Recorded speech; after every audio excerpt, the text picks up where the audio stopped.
Hello. It's that time of year when there's masses going on in the garden. Things are growing really rapidly. Some harvests are coming out, new ones are going in. And it's this time of year that I think it's really important to know the tips and the tricks and the things to do to keep your garden super productive and attractive. And most importantly for me, to not be too much work. I'm Zorab, and this is Byther Farm.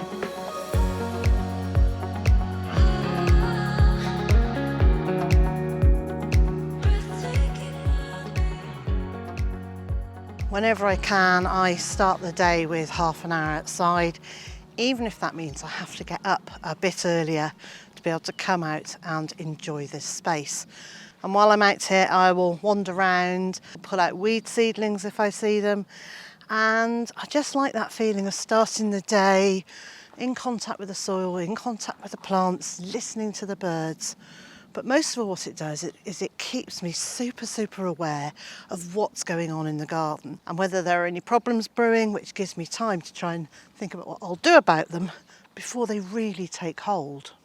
For example, in this bed, I've noticed that the broad beans I've planted really aren't doing very well. So I've decided to use my secateurs and cut them off. And I'm not pulling the plants out, I'm leaving the stems in the ground in the hope that they will regrow.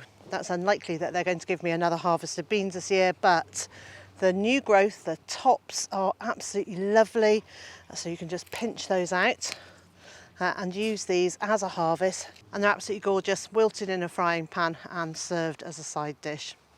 Now, although I'm taking the beans out, this bed isn't empty because it already has some sweet corn growing in it and some beetroot, and there are some baby leeks in here which, as time goes on, I will then transplant into their permanent places in this bed, nicely spaced out. Today's video is sponsored by June's Journey, which is a hidden object game, she says, neatly pulling out her phone. And it's set in the 1920s, and there are these gorgeous colours, rich colours, scenery. And not only is it a hidden object game, but it's also a detective story. So as you play it, as the game unfolds, you learn more and more about the characters in it, what they're up to, and the whole mystery of the detective story unfolds. And at the same time, you can also build and decorate a house and garden on your own island. So you're building up that. And I've got to say, I found building the garden and decorating the garden and putting plants and lovely things in the garden list much faster than it is in real life. So I'm quite enjoying just seeing this garden come together very quickly. And the other thing that I really like about it is that you can link with your friends on social media and not actually play together, but you can help each other out in the game. Because it's on my phone, whenever I just want a bit of downtime or it starts raining, I can head into the polytunnel, take my phone out and play the game for a while, and I find it quite soothing and relaxing to play. And if you want to try June's Journey, you can download it using the link in the video description or using the QR code on the screen. Midsummer is a great time to start thinking about seed saving. These are parsnips that I grew last year and have allowed to go to seed, and they flowered and all sorts of pollinators have been and visited them, really enjoyed them, but now they're producing seed. So I'm going to be keeping an eye out for seeds that are ready to harvest. And if you're not sure of the best way to harvest your own seeds and store them till you need them next year, well, I've made a video and I'll leave a link in the description, and that will tell you everything you need to know about keeping your own seeds and why that's such a good idea. If you keep on top of deadheading, like I have been with this Monmouthshire, it'll just encourage more and more flowers to come. The same applies for all your flowering plants, even plants like peas. The difference with the peas is you don't want to deadhead the flowers, you want to wait until the pods have formed and then pick them. So if you have mange tout or snow peas or sugar snap, you'll pick them at this immature state, whereas standard peas, you'll wait until the pods are swollen up and the peas inside are fully formed. But the same applies if you allow them to form seeds, i.e. the peas, and you leave them on the plant for too long, it will send messages to the plant that it has done its job for the year and it doesn't need to produce any more. So make sure that you are picking your peas and beans on a regular basis. Keep on top of watering, especially of anything that is newly planted. Plants like squashes and cucumber are going to need plenty of water. Try and keep it to the soil around them without splashing it on the leaves. And it's much better to give them a really good drink once a week than lots of little drinks. This will encourage their roots to go deep down and find the water at a lower level. As you're walking around your garden, if you notice any spaces that aren't going to be filled with plants as they bush out and fill out during the rest of the season, why not pop in a few herbs? This week I've picked up some marjoram. This one's a gold splash one, and this is just a plain green one, although the leaves are looking quite yellow, but that's more about it needing to get into the ground and get some more nutrition. And there is a bumblebee flying around right in front of the camera. Perhaps it wants to know what I'm doing, or perhaps it wants to come and investigate some of these lovely flowers. These were relatively cheap. They were £2.50 each, and I'm really pleased. They're going to sit in the ground for more than one season. They're perennial, so they'll keep going, and I'll be able to take cuttings from them, and I'll also be able to divide them next year or in a couple of years' time. When you've finished harvesting from your fruit bushes, you can start taking cuttings from them. This is either a blackcurrant or a jostaberry. Unfortunately, I didn't label it when I took the cutting for it, and it was not long before we moved here. But even so, I'm going to take a few cuttings, get them into a pot and let them grow on. And the reason for taking all those leaves off and just leaving a couple at the top is the couple at the top will photosynthesize, so that's no problem.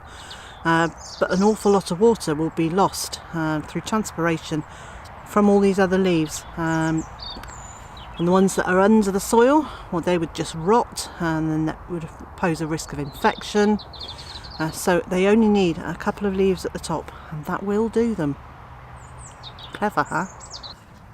And next I'm going to fill this pot. This particular one is a 10-inch, but it doesn't really matter what size you use.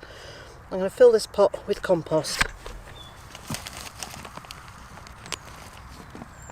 This is a store-bought multi-purpose compost based on coir,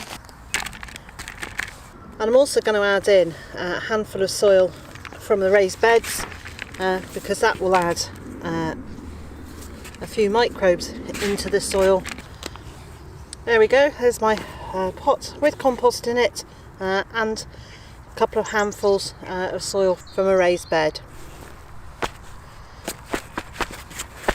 So I'm just knocking it against the floor, which will help the compost settle a bit and reduce the number of air gaps in there. I also have some organic rooting powder, but it really doesn't matter whether you use this or not. Last year I didn't use it, and I had 100% success rate with my current cuttings.